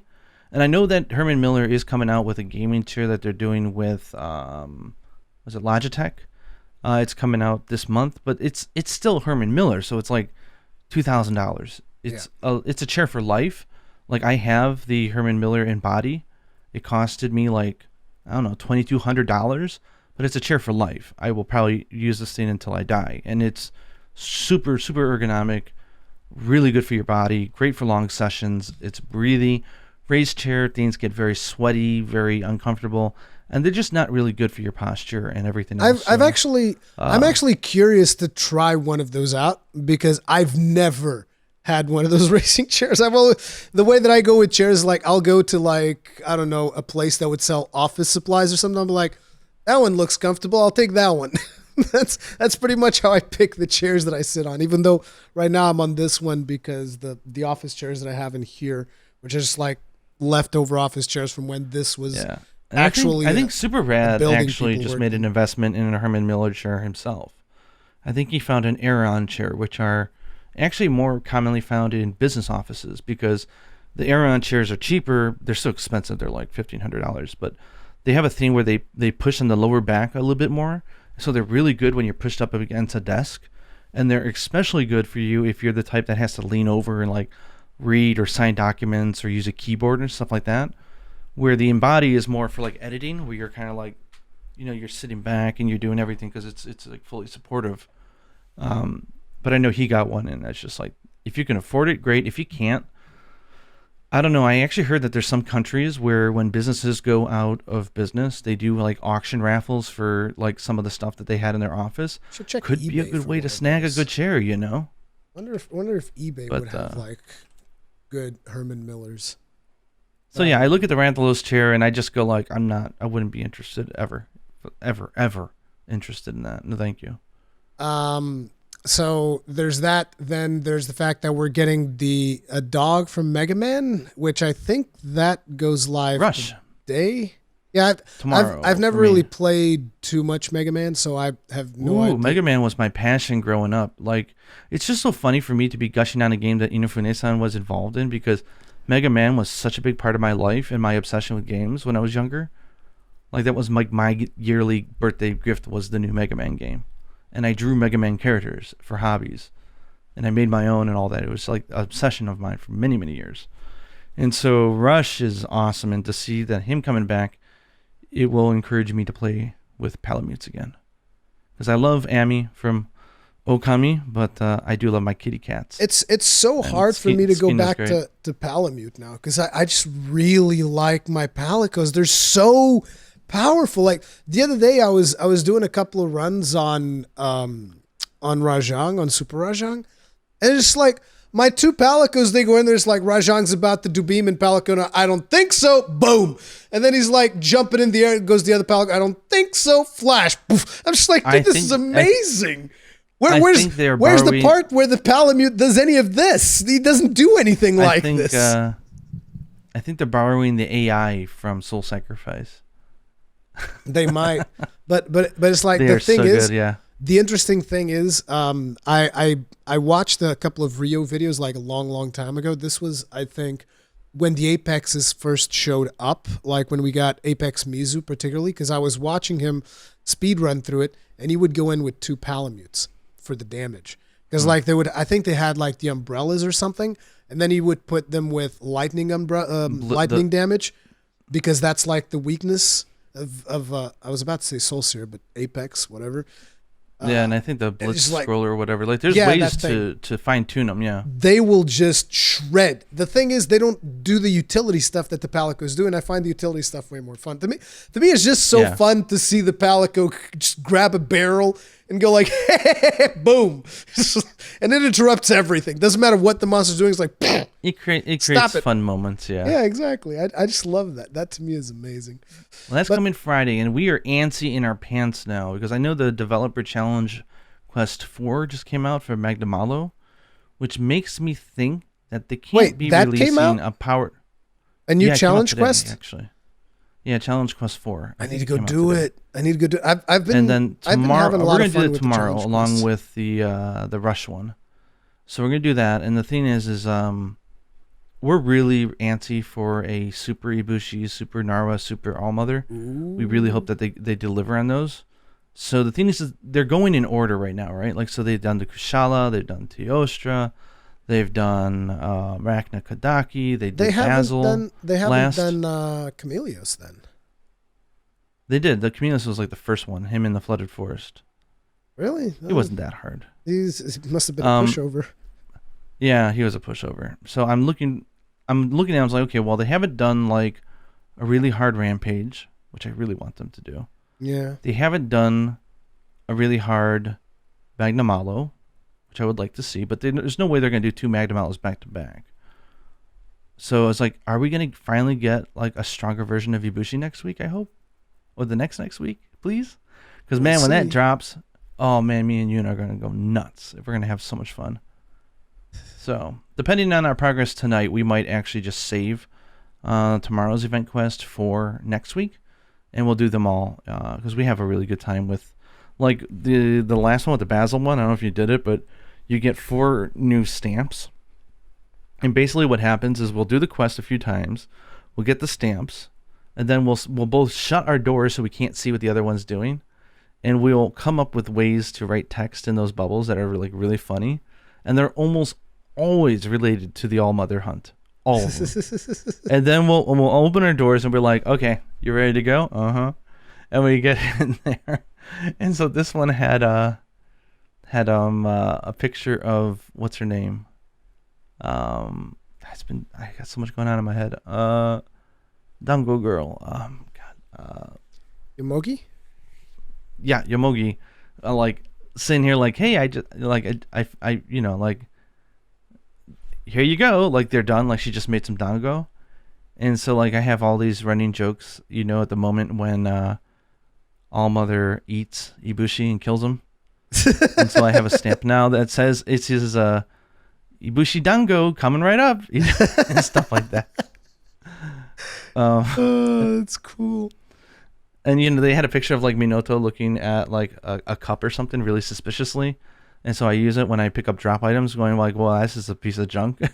You know, and what is this piece of junk? There's some really funny ones that we have. Like there's the one of like the Fukuzuku, what the hell's it? This is my problem. I'm playing in Japanese now. Kazuku? Invasion? No, the bird. Aknosom? No, the bird friend that you have with you. Oh, the whatever, the God. Lucky Life. What? English, oh no! I know. English is running away from me. The Kahoot. The Kahoot. Yes, sorry. There's a stamp of the Kahoot like gumming down. It looks just like Valstrax, so like I'll use that when Valstrax goes in for ambushes. It's like heads up. That's cool. Then I love the one that they have. They have like a stamp of the fish with like its arm up, going like, "Come on, punk, bring it." It's so funny. I need to get into using stamps more. The thing is, I barely play. Especially when you have someone else with you. I don't know how the multiplayer scene wouldn't be so fun. I don't know how the multiplayer scene is in the West now, but you have a permanent, multiplayer partner in your house. So yeah, I know, right? Must be nice. It's very nice, Mister. I'm just gonna walk over to the Capcom store and be right back in like 30 minutes. Must be nice. Yep. Must be. So it's funny because like me and her will go into a room with other people sometimes and play, and it's just like me and her constant banter as we're playing, and the other people are probably just like, "What the hell is with these two?" We're just constantly joking around, and she'll launch me, I'll launch her, and we've got funny stamps for all the funny moments, and it's just good fun. That's good. But yeah, I can see where a solo player, it's not very exciting. But, yeah, it's like, I got these stamps. We enjoy them. Woo! I like them a lot, but that's us. I like the stamp. Like the stamps were fun when I was playing with you and Yuna. I was like, oh yeah, I got this stamp as well. Praise harder, all of these weird things. But yeah. It's a multiplayer thing. So. Yeah, it is very much a multiplayer thing. But yeah. But we should wrap up. Oh yeah, and then there's a Nintendo Direct in like yeah, I don't know, like half a day from like when we're recording this. So like by the time it's out, gonna be later tonight. I can't believe you guys weren't talking about it. What the hell? Yeah, if there's stuff in the Direct, like we didn't watch it yet, guys. So we'll have to do an emergency podcast in that case. But yeah, I'm not expecting anything. I think it's good to go into particularly anything with no expectations. Particularly anything Monster Hunter related. I wouldn't expect it at this stage, especially with TGS being so close and Capcom having like their own thing going on. Yeah, they got like a 40-minute slot on day one of TGS, which is just digital now. So it's just going to be a stream you can watch on YouTube. But they're doing that like. I wonder if we can co-stream that. I'll probably co-stream that. Oh, whatever. The only thing that weirded me out was the language on the website. It said that it's going to be in Japanese but subtitled in English. I'm like, subtitled? They've never done that. How are they going to? And they said in Japanese specifically that it's a live broadcast, not a broadcast of a live broadcast of a pre-recorded video, which they're always very clear about. How are they going to do subtitles? They said it is going to be live performed. I know people unless are like, the event is fully scripted. Well, that's what people say. Maybe it's scripted, which they never do, or they do like a delay or something. I'm like, okay, I guess Naruto or some other stream did that, but this is Capcom. Like they don't do that. So I'm like, I don't know what they plan on doing. I was like, it's a shame they don't have, if they're not bringing back, what's his name from last year? Gavin, the interpreter that they hired, he was awesome. And the chat had a lot of fun with him. He doesn't work for them. They hired him to do it, and he did a great job. But I don't know, maybe they just got it wrong on the website. Maybe it is actually interpreted. Because I'll tell you one thing, as a person who's worked as a professional translator, nothing is more freaking annoying than the fact that no one in this world seems to understand the difference between translation and interpretation. Yeah. It's like they're two very different things. And just because you can translate doesn't mean you can interpret well. And just because you interpret well does not mean you're a good translator. They're very different skill sets, and they're very specialized. So it's like, and interpretation, like it's tough, man. That's not my thing. Imagine trying to translate full burst from Gunlance. Oh, and then he does this and he does full burst. But these people are not working on the dev team, which is like you were saying, like the FF team, they get an interpreter who's very good at just interpreting, but he's also very knowledgeable about the game because he works on it. So it's like it's perfect combination. So yeah, Koji Fox is amazing. Yeah. What they'll announce, I don't know. If they'll announce anything for Monster Hunter, I don't know. There's been the Nintendo thing I'm looking forward to. I'm like, well, unless they're going to announce Soul Sacrifice on the Switch, whatever. Like, I don't. Whatever they announce, great. You know, I'm sure. Imagine if they would do that. Imagine if suddenly like Soul Sacrifice just got announced for the Nintendo Switch. It'd be like, what? I would lose my shit. It ain't happening, but I would lose my. I would go absolutely insane. That'd be amazing. You know, I'm sure whatever they show will be fun. There have been some supposed leaks where people are like Dragon's Dogma 2. You think? Whatever. You think, or you think it's too soon? Well, I mean, I don't know. I mean, they can announce it if they're working on it, sure. But the thing is, like, they even had an interview with Itsuno-san, who said, like, I was given a choice. You want to do Dragon's Dogma 2 or do you want to do Devil May Cry 5? Yeah, but this was a couple of years ago by now. Yeah, but come on. This is his baby. You think he would turn down the offer to do Dragon's Dogma 2? I don't know, dude. I'm just saying I'm expecting that they eventually make it. So if they announce it this year, I still wouldn't expect it to come out anytime soon. Yeah. You know, he's too ambitious for that. So it's like, whether they announce it this year or it's something that they announce next year or even the year after, I'll just be happy when it comes. I'll be very happy. And that'll be my life for that year. But until then, like, I don't know. It's just like, I don't need confirmation of it to sleep at night. I feel good enough about it. Why would they do a Netflix anime after years after the game has been depreciated? Good point. Why would they do a Netflix anime on Dragon's Dogma? Why would they even touch the IP? Why wouldn't they even mention it? You know? Yeah. And those interviews, I guarantee you, their marketing team came through Q&A walking points of what he can and cannot say. The fact that they were fine with him saying it says a lot. So, like, I would be surprised if they don't make a Dragon's Dogma 2. And it's going to be the best game ever, for sure, if he's involved. So, if they don't announce it this year, my hope is no waiver in my hope for that game at all, or my conviction of how much I'm going to love it. So, anyway, that is going to be it. You need to get some sleep, my friend. I'm not going to go to sleep. I have work to do. But we don't want Gaijin to suffer Yuna's wrath, so we're going to be calling it here for today. Thank you all very much for watching. If you guys enjoyed the podcast, hit the like button. If you did not enjoy it, the dislike button. Feedback is important. We'll see you guys in the next one. Stay strong. Stay safe. And don't break your arm. Good one.